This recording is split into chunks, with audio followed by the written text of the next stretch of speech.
Picture this, a 17-year-old kid, alone in a bedroom, watching a piece of software he built quietly rewrite the rules of the stock market, and four of the largest trading firms in the country trying in real time to make it disappear. At 11:47 a.m. Eastern, every server hosting his code went dark within 90 seconds. The market did not stop moving. $2 billion in retail trades settled that afternoon exactly as they should have. For the first time, some investors said, in their trading lives. This is the 18 months of legal war that followed the day a teenager without a driver's license became the most investigated name on Wall Street. Rewind to the beginning. A synchronized termination order lands across a hosting provider's queue. 3 technicians watch a live order flow dashboard that is supposed to flatline. It doesn't. At 11:47 in the morning, Central Time, 4 brokerage and market-making firms simultaneously terminated every hosting contract tied to a retail trading protocol called Echo. Engineers pulled the physical connections themselves, just to be certain. The dashboard that was supposed to go silent did the opposite. A live trade settlement counter kept climbing. 3 technicians stood in the hum of a room that had just unplugged nothing at all. The lead technician escalates. Somewhere, a phone rings in a glass corner office 50 floors above the trading floor. The order had come from the top: sever every server lease, every data feed, every account linked to Echo. It was supposed to be simple: brokerages cut off vendors every day. But Echo wasn't running on Sterling Capital's infrastructure, or anyone else's. It was distributed across 26,000 independent machines, run by ordinary people who'd installed a piece of software, owned by no single company at all. Marcus Sterling, founder and CEO of Sterling Capital Partners, took the call at 11:52 a.m. His first question wasn't, how do we shut it down? It was, how did a kid build something we can't turn off? A 9-year-old Jonah sits at a kitchen table while his mother stares at a brokerage app, watching her retirement account fall to almost nothing in 19 minutes. Before Echo. Before the phone call that woke up a hedge fund. There was a kitchen table in East Cleveland, Ohio, and a boy named Jonah Vance, 9 years old, watching his mother's hands shake as a number on her phone screen dropped by 61% in 19 minutes. Elaine Vance had put 11 years of night shift nursing pay into a retirement account recommended by her employer. A flash crash, caused by trading firms racing each other's algorithms, wiped most of it out before regulators even understood what had happened. Nobody at any bank ever explained it to her in words she could use. 14-year-old Jonah, now teaching himself to code from library terminals, discovers the exact same pattern happening to strangers on a popular trading app in real time. 5 years later, Jonah Vance was 14, borrowing time on the public library's computers because his family didn't own one, and he found an online forum where small investors were describing, almost word for word, what had happened to his mother, this time on a trading app that gamified buying and selling for people who'd never been taught what a dark pool was. He didn't get angry. He got quiet. He downloaded every public data set he could find on order execution. He read them twice.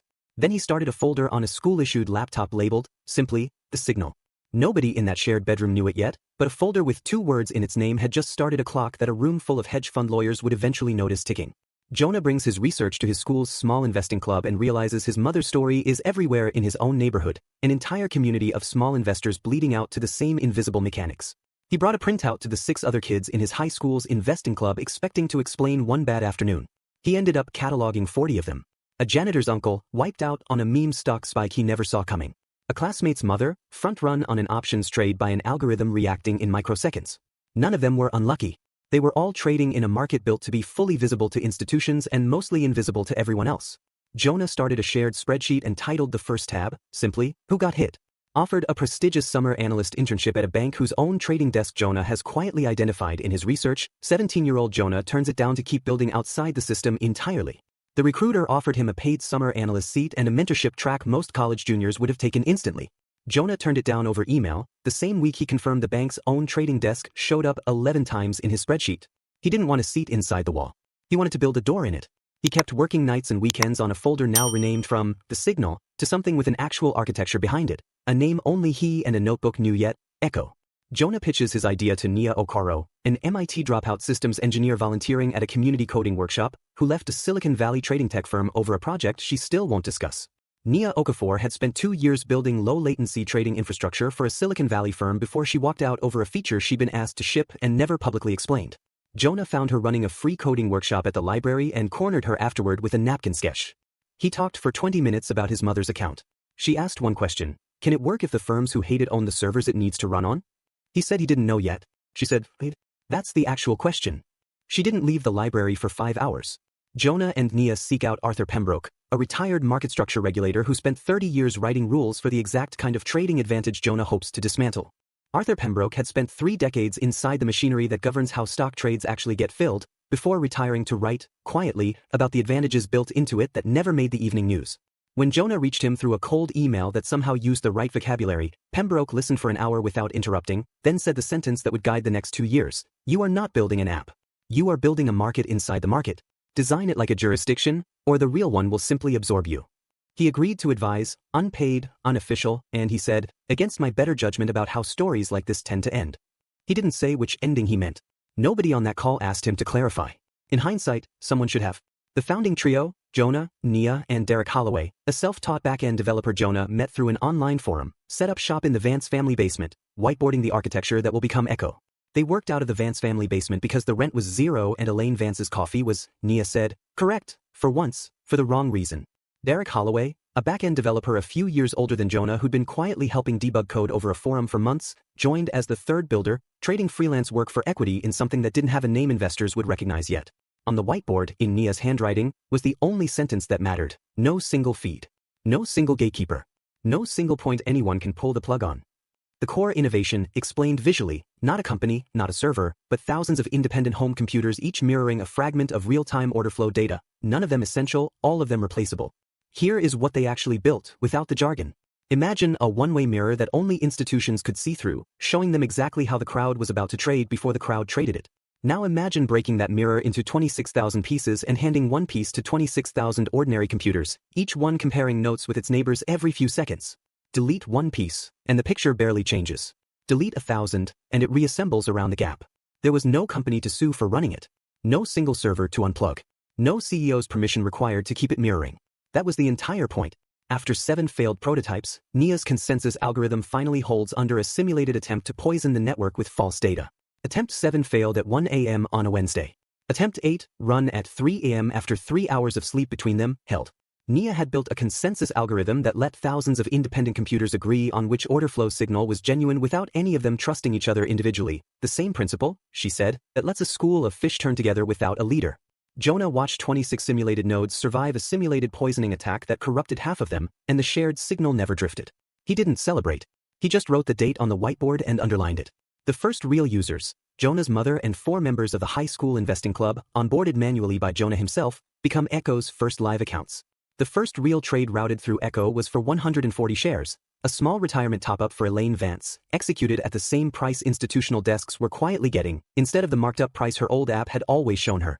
There was no dark pool skimming a fraction off the top. No algorithm reacting to her order before it even cleared. Just a transparent view of the same market everyone else could already see, finally shared with the person who'd been paying for the version without a window.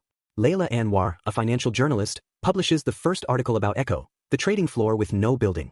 Layla Anwar had covered market structure for 7 years and had grown tired of writing about apps that promised to democratize trading while quietly selling order flow to the highest bidder. Echo was different, and she said so in 900 words under the headline, The Trading Floor with No Building. Within 48 hours, Echo had 60,000 new download requests from investors the traditional brokerage industry had spent decades quietly profiting off of. It also had, within those same 48 hours, its first phone call from a compliance officer at a firm none of the 3 builders had ever heard of. Nobody in the basement noticed the call yet. They would. Marcus Sterling, whose fund's proprietary trading desk quietly appears throughout Jonah's original spreadsheet of predatory fills, reads Layla's article and immediately calls his general counsel. Marcus Sterling did not read fintech journalism as a rule. His chief of staff put the article on his desk anyway, with one line highlighted, built by a coalition no single firm controls. Sterling read it twice. Then he asked a question that would define the next 18 months. If no one controls it, who do we sue? His general counsel didn't have an answer yet. Sterling told her to find one. This was the moment, quiet, procedural, unremarkable from the outside, that turned 3 teenagers in a basement into a problem for a $40 billion fund. Echo grows from 3 founders to 30 volunteers and contractors, all while operating under a self-imposed rule limiting how much of the network any single hosting provider can carry. By month 19, Echo had 30 people helping maintain it, 300,000 active users, and a rule Arthur Pembroke insisted on from the beginning: no more than 4% of the network's total nodes could run on infrastructure owned by any single hosting company, anywhere. It was a rule that made growth slower and more expensive. It was also, Nia said later, the only reason we still existed by month 24. Arthur calls an emergency session. He's heard, through old regulatory contacts, that a coordinated response is coming, not a lawsuit, but a multi-front campaign. Arthur Pembroke's warnings had, until this call, always been theoretical. This one wasn't. He told them, in the careful language of a man who still had friends inside institutions he no longer worked for, that 4 firms were quietly coordinating, 2 hosting providers, 1 clearinghouse, and a Senate staffer drafting language for a hearing that hadn't been announced yet. They are not coming with one lawsuit, he said. They are coming with a season. Nia wrote a single word on the whiteboard, season. Nobody in that office slept well that night. And 50 floors above a Chicago trading floor, the season had already begun. A season doesn't announce its opening day. It just arrives, and by the time you can name it, it's already underway. Somewhere in Washington, a hearing was already being drafted. Somewhere in a diner Jonah had never heard of, a lawyer was already choosing which builder to approach first. The network Nia designed to survive any single point of failure was about to be tested by an enemy with something the simulations never accounted for. A map, drawn by someone on the inside. Next time, on the Silent Disruptor, the crackdown lands in public, one founder breaks in private, and the morning from the opening scene finally plays out in full, from the other side of the kill switch. To be continued in Episode 2. Subscribe to the Dawn Film Vault to stay updated when Episode 2 drops.